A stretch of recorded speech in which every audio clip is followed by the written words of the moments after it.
Hello, beautiful. This is Jennifer Hadley, and our prayer for today is for recovery and restoration.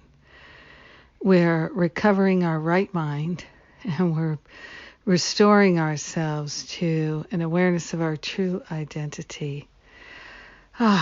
Let's relax into that. So we begin with gratitude to raise our vibration up so that we can see more clearly, know and feel and hear more clearly what the truth is.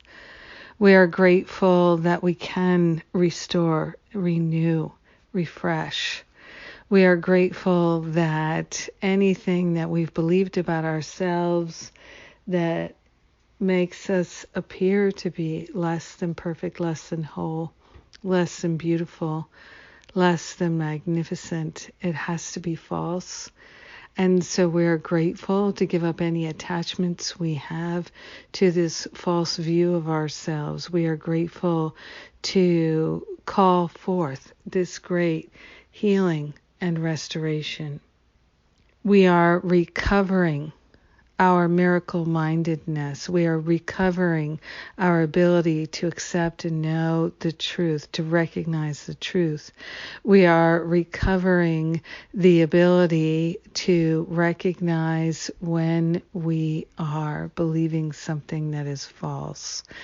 And we are allowing this restoration, this healing of our heart. We are willing to be renewed in this way. We are willing to recover in this way. We are so grateful that this is all that's required for us to experience this great renewal, is to be willing to reject any false ideas about ourselves anywhere at any time.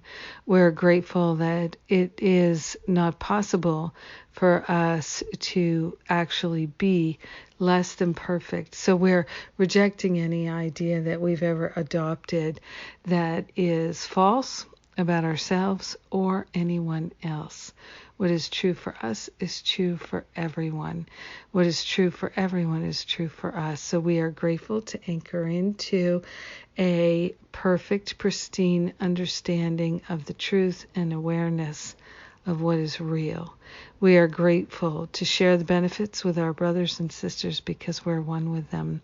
In gratitude, we accept the restoration. We accept the recovery.